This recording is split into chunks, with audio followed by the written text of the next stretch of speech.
नमस्कार दोस्तों, learn to earn channel पे आपका स्वागत है। क्यों जैसे कि आपको पता है, यूएसए की फेडरल बैंक की कल मीटिंग है। मतलब आज रात को ही 11:30 और 12 के बीच में उसके मिनट्स आ जाएंगे। उसके यूएसए के फेडरल बैंक के चेयरमैन जेरोम पावेल आज रात को यूएसए के पार्लियामेंट में बताएंगे कि इंटरेस्ट रेट कितना हाइक हुआ है या कितना कम हुआ है। लेकिन कम तो होने वाला नहीं है, क्योंकि इन्फ्लेशन जैसे बढ़ता जा रहा है, इसलिए इंटरेस्ट रेट हाइक भी होता ही रहेगा। उन्होंने कुछ टारगेट दिया है अराउंड 5% तक इन्फ्लेशन लाने का, तो 2023 तक अचीव कर लेंगे।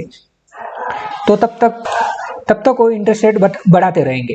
एक्सपर्ट बता रहे हैं कि 0.75% टू 1% इंटरेस्ट रेट बढ़ाएंगी फेडरल बैंक।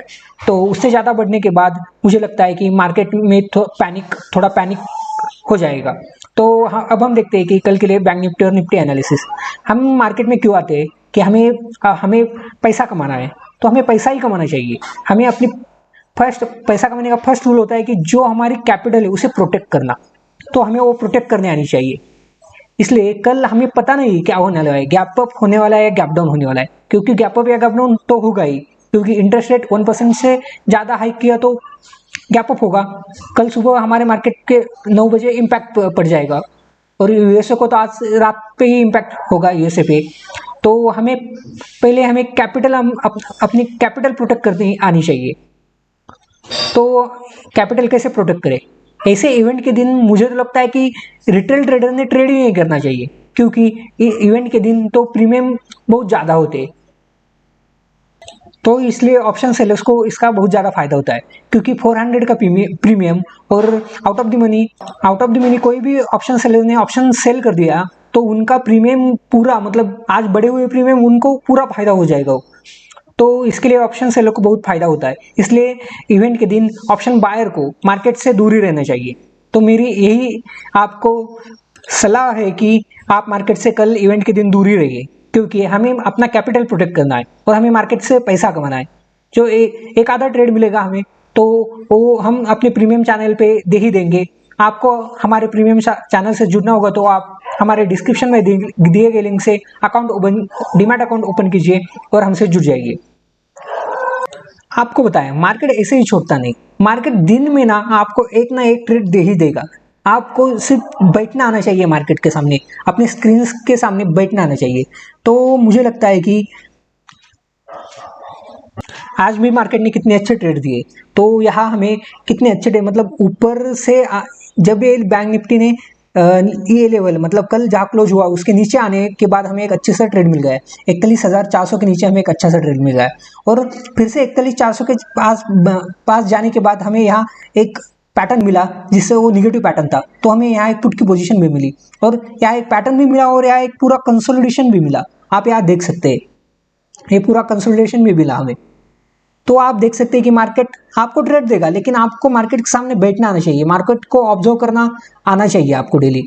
तो आप, मुझे लगता है कि चार्ट आपको सिखाएगा, पूरा सिखाएगा मार्केट। इसलिए आपको चार्ट को रीड करना है डेली। 2 से 3 तास आपको चार्ट को रीड करना है। यहाँ हमें एक निगेटिव पैटर्न भी बना दिया, हैमर भी बना दी, और यहाँ एक कितना 7-8 कैंडल का, 5 मिनट के कैंडल के कंसोलिडेशन भी मिला। जैसे ही इसका लो ब्रेक कर दिया, हमें एक पुट की साइड का ट्रेड भी मिला, और एक ट्रेड इतना अच्छा था कि 41,300 से 40,900 तक एक हमारे ट्रेड मिला।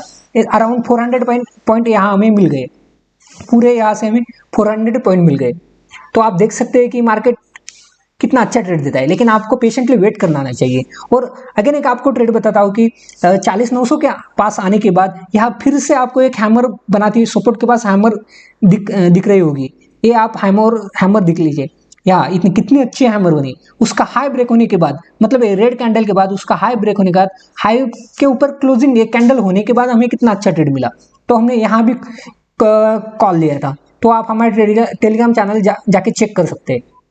तो इससे हमें ये सीख मिलती है कि हमें दिन भर एक ना एक ट्रेड मिलेगा। हमें कंटिन्यूसली ट्रेड नहीं करना चाहिए। एक ना एक ट्रेड जरूर मिलेगा हमें, लेकिन हमें चार्ट को देखना पड़ेगा, पेशेंटली वेट करना पड़ेगा। तो अब हम देखते हैं कि बैंक निफ्टी कल क्या कर सकता है। तो हम ऐसा देख लेते हैं कि कल फेडरल बैंक की इंटरेस्ट रेट हाइक या रिड्यूस की न्यूज़ आ जाएगी, तो हम एक्सपेक्ट करते हैं गैप अप या गैप डाउन होगा। लेकिन हम अपने परंपरा के अनुसार इसे देख लेते हैं कि पहले इसी रेंज में ओपन होने के बाद और गैप अप और गैप डाउन के बारे में। जैसे मार्केट ओपन होने के बाद 41,200 के नीचे आ जाने लगेगा, तो 41,150 आप ये लेवल नोट डाउन करके रखिए। 41,150 इसके नीचे जैसे आएगा तो हमारे नीचे की टारगेट ओपन हो जाएगी, और नीचे के टारगेट हो गए हमारे 41,080। 41,080 आप एक पॉइंट भी नोट डाउन करके रखिए, 41,080। इसके नीचे मार्केट एक बहुत बड़ी कैंडल बनाते हुए देख सकता है 41,080 के नीचे। तो अब हमें 41,080 हमारे नीचे का टारगेट होगा। उसके नीचे 40,890, 40,740, 40,520,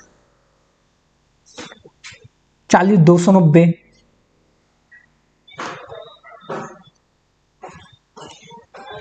और 39,980, ये हमारे नीचे के लिए टारगेट हो गए। मेरा आखिरी टारगेट, आखिरी मतलब कल फेड की मीटिंग आने के बाद वो मार्केट 1000 के अराउंड भी मूवमेंट कर सकता है। ये आप टारगेट नोट डाउन करके रखिए। मेरा नीचे का आखिरी टारगेट 39,740 होगा। 39,740 आप ये भी नोट डाउन करके रखिए, आखिरी टारगेट। यहाँ हम एक कॉल की पोजीशन भी सोच सकते हैं 39,740 के आसपास। तो हम देखते हैं कि इसी रेंज में ओपन होने के बाद ऊपर के साइड क्या हो सकता है। तो जैसे ही 41,200 और 300 के बीच में ओपन हो जाएगा, तो हम ऊपर के साइड 41, जैसे 41,300 को क्रॉस कर देगा मार्केट, तो 41,300 के ऊपर हमारे अपसाइड टारगेट हो गए 41,450, 41,550, 41,660, 41,820 और मेरा आखिरी ऊपर के लिए टारगेट होगा 42,680। ये बहुत दूर का टारगेट है, मतलब हमारे यहाँ से अब क्लोजिंग हुई है वो यहाँ से अराउंड कितना दूर, अराउंड 1400 पॉइंट दूर है। हमारे जहाँ 41,200 के आसपास क्लोजिंग हुई यहाँ से 1400 पॉइंट दूर है। लेकिन कल कुछ भी हो सकता है, फेड की मीटिंग है इसलिए मैंने ये टारगेट निकाला है। आप ये टारगेट नोट डाउन करके 42,680। तो अब हम देखते हैं कि गैप अप या गैप डाउन के बारे में क्या हो सकता है। गैप अप या गैप डाउन के बारे में भी हमें थोड़ी देर देखना चाहिए, गैप अप या गैप डाउन ओपन होने के बाद, क्योंकि इसलिए यहाँ हमें कल बहुत वोलेटिलिटी दिखेगी। तो हमें कल के लिए नहीं ट्रेड किया तो भी चलेगा, लेकिन हमें ट्रेड चाहिए होगा तो हमें 10 बजे के पहले कोई भी ट्रेड नहीं लेंगे। हमें देखना चाहिए 10 बजे तक कि मार्केट कैसा रिएक्ट करता है। तो इसलिए हमें अब नीचे के आपको टारगेट बताता हूँ कि गैप डाउन मैं एक्सपेक्ट करता हूँ कि 41,000 के आसपास गैप डाउन एक्सपेक्ट करता हूँ। तो 41,40,900 के आसपास गैप डाउन ओपन होने के बाद, तो उसके नीचे जैसे ही 40,900 के पास गैप डाउन होगा तो हम पुट की साइड पोजीशन बना सकते हैं। लेकिन हम 10 के पहले कोई भी ट्रेड नहीं लेंगे, क्योंकि मार्केट एक स्टेबल होना चाहिए। 10 बजे तक मार्केट एक रेंज में ट्रेड करने लगेगा, तभी हम ट्रेड लेंगे। प्राइस एक्शन देखने के बाद ही ट्रेड लेंगे। तो हम एक्सपेक्ट करते हैं 40,900 या 41,000 के पास गैप डाउन होगा। तो गैप डाउन, जैसे ही गैप डाउन होगा तो गैप डाउन ओपन होने के बाद यहाँ हम थोड़ी देर देखेंगे और पुट की भी सोच सकते हैं। 40,900 के आसपास हमारे नीचे के लिए टारगेट हो गए, जो अभी मैंने बताया वही 40,740, 40,520, 40,290, 39,980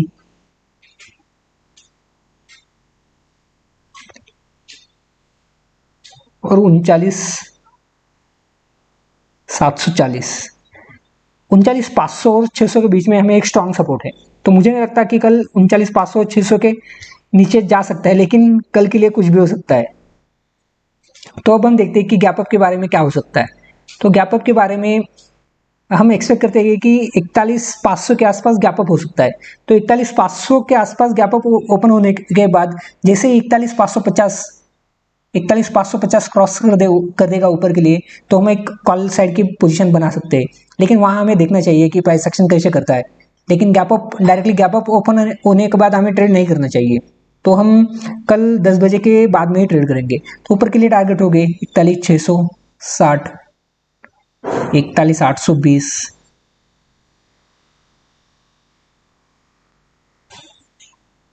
41,930, 42,080,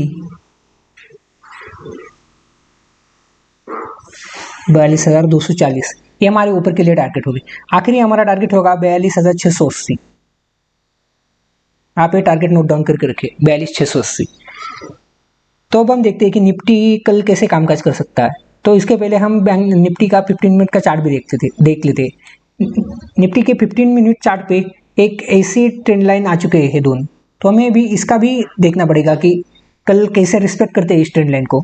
जैसे ही गैप अप, मतलब गैप अप यहाँ होगा और ए लेवल है 41,600 के आसपास, 41,570, 580 के आसपास है।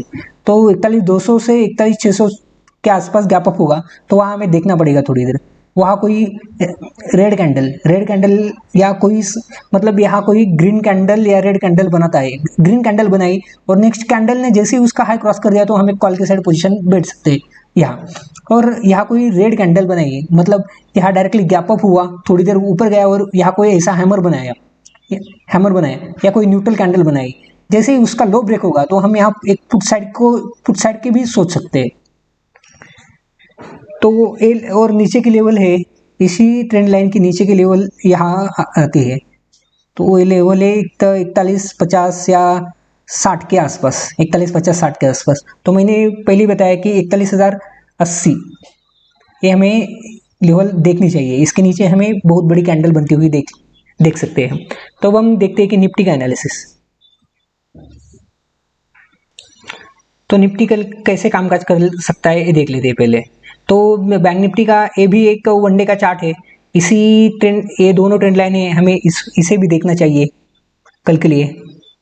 ये दोनों ट्रेंड लाइन, ये नीचे का सपोर्ट है 41,080, ये नीचे का सपोर्ट है 41,080 और ऊपर की लेवल है 42,680। तो मैंने इसीलिए ये ऊपर का हाईएस्ट पॉइंट टारगेट बताया और नीचे इसके नीचे हमें यहाँ बड़ी सी कैंडल बनती हुई देख सकते हैं हम। यहाँ आप देख सकते हैं, इसके नीचे हमें बड़ी सी कैंडल बनती हुई देख सकते हैं हम यहाँ 41,080 के नीचे। तो चलो अब निफ्टी का एनालिसिस देखते हैं हम। तो हम एक्सपेक्ट करते हैं कि निफ्टी इसी रेंज में ओपन होने के बाद 17,660 जैसे ही ब्रेक कर देगा, 17,660 जैसे ही ब्रेक कर देगा तो हमें नीचे के लिए टारगेट हो गए 17,580, 17,860, सॉरी 860 नहीं, क्या मैंने टारगेट गलत लिखा हुआ है इसलिए 17,860 आ गया। तो नीचे का टारगेट, नेक्स्ट टारगेट होगा 17,510, ये हमारे नीचे का टारगेट होगा। उसके नीचे 17,435 और इसके नीचे 17,370 और 17,300 और 290। इसकी यहाँ एक हमें स्ट्रॉन्ग सपोर्ट है, आप देख सकते हैं इसकी 17,315 और 290, इसकी यहाँ हमें एक स्ट्रॉन्ग सपोर्ट है। तो आप यहाँ देखना चाहिए आपको कि कैसे मार्केट रिएक्ट कर सकता है। गैप अप या गैप डाउन ओपन होने के बाद भी आपको देखना चाहिए। और हमारा आखिरी नीचे का टारगेट होगा 17,170, ये आप नोट डाउन करके रखिए। इसके नीचे हम कल के टारगेट नहीं देख रहे, हमें ये टारगेट आएगा तो हमें यहाँ एक कॉल की पोजीशन भी बना सकते हैं 17,170 के आसपास। तो अब हम देखते हैं कि गैप अप या गैप डाउन ऊपर के साइड कैसे मार्केट निफ्टी कैसे कामकाज कर सकता है। तो ऊपर के लिए इसी रेंज में ओपन होने के बाद जैसे ही 700 ये लेवल है 17,790 की, 17,790 या 800 जैसे ही क्रॉस कर देगा तो हमें एक ऊपर की साइड मूवमेंट मिल सकती है। तो 17,790 के ऊपर हमारे टारगेट हो गए 17,860, 17,790 और 860 में हमें एक स्ट्रॉन्ग रेजिस्टेंस है, ये भी हमें देखना चाहिए। उसके ऊपर टारगेट 17,915, हमें 18,000 के बीच में थोड़े थोड़े 50-50 पॉइंट के रेजिस्टेंस है। 17,940, 17,975, 18,020, 18,020 ये हमारे ऊपर के लिए टारगेट हो गए, और आखिरी टारगेट होगा 18,080। ये मेरा आखिरी 18,080 है, मेरा आखिरी टारगेट होगा निफ्टी के लिए ऊपर के लिए। तो आप ये टारगेट नोट डाउन करके रखिए। लाइक शेयर और सब्सक्राइब करना मत भूलिए दोस्तों, इससे हमें मोटिवेशन मिलता है और आपको भी हर दिन निफ्टी और बैंक निफ्टी के लेवल्स मिलते हैं, तो हमें इससे मोटिवेशन मिलता है। जिन्होंने अभी तक सब्सक्राइब नहीं किया वो चैनल को सब्सक्राइब कीजिए और शेयर कर लाइक शेयर सब करना मत भूलिए। तो अब हम गैप और गैप डाउन के बारे में देखते हैं कि हम एक्सपेक्ट करते हैं कि 17,500 के आसपास गैप डाउन होगा मार्केट। तो जैसे ही 17,580 के आसपास गैप डाउन होगा मार्केट, तो वहाँ हम थोड़ी देर देखना चाहिए हमें। जैसे ही हमें यहाँ कोई पॉजिटिव कैंडल मिलती है, हैमर, न्यूट्रल या पाँच मिनट के 5-6 कैंडल यहाँ कंसोलिडेशन मिलता है, जैसे उसका ऊपर का हाई ब्रेक होगा तो हम यहाँ कॉल की साइड एक बैठ सकते हैं। और हमारे ऊपर के टारगेट हो गए 17,660, 17,660, 17,810। तो मैं टारगेट आपको लिख के देता हूँ, 17,660, 17,760, उसके ऊपर टारगेट होगा 17,810, और उसका ऊपर टारगेट 17,880, और आगे के ऊपर के टारगेट मैंने पहले ही बता दिए आपको, तो आप वो चेक कर सकते हैं। तो अब हम देखते हैं कि इसी रेंज में ओपन होने के बाद, मतलब यहाँ ओपन कंसोलिडेशन करने के बाद यहाँ नीचे के भी लिए हमें टारगेट मिल सकते हैं, लेकिन 17,600 मतलब 570 के नीचे हमें एक कैंडल क्लोज चाहिए इस टारगेट नीचे पुट के साइड बैठने के लिए। तो 17,570 के नीचे हमें टारगेट मिल सकते हैं 17,510 इस लेवल के नीचे, और ये लेवल है 17,570, उसके नीचे टारगेट मिल सकते हैं 17,510, 17,510, 17,435, 17,370, और इसके नीचे मैंने टारगेट आपको पहले ही बता दिए नीचे के टारगेट, तो आप वो देख सकते हैं वीडियो रिप्ले करके। तो अब हम देखते हैं कि गैप अप के बारे में क्या हो सकता है, देख लेते हैं। तो हम एक्सपेक्ट करते हैं 17,715 के बाद हमें 17,840 के आसपास हम गैप अप हो गए। तो वहाँ गैप अप होने के बाद वहाँ भी हमें देखना चाहिए थोड़ी देर, 17,840 के आसपास गैप अप देखना चाहिए। गैप अप होगा तो हमें लगता है कि गैप अप हो तभी होगा जब फेडरल बैंक मतलब 0.75 या उससे कम ही इंटरेस्ट रेट हाइक करेगा, तो तभी मार्केट ऊपर भी चला जा सकता है। मतलब 17,840 को ओपन होने के बाद जैसे ही मार्केट 17,920 को क्रॉस करेगा, 17,920 को क्रॉस करेगा तो हमें ऊपर साइड की मूवमेंट मिल सकती है। तो आप इन लेवल नोट डाउन करके रखिए 17,920, 17 जैसे ही गैप अप होगा तो हम डायरेक्टली कॉल साइड को बैठ सकते हैं। गैप अप होने के बाद तो हमारे 17,920 ऊपर के लिए टारगेट हो गए, उसके ऊपर हमारा टारगेट होगा 17,940, 17,975, 18,020 और 18,080, ये हमारे ऊपर के लिए टारगेट हो गए। तो 18,080 के बाद 18,200 ये भी हमारे एक टारगेट होगा। तो दोस्तों आई होप आपको ये लेवल अच्छे लगते होंगे या पसंद आते होंगे, इससे आपको जरूर कोई ना कोई फायदा ही होगा। तो आप लाइक शेयर और सब्सक्राइब करना मत भूलिए। थैंक यू दोस्तों।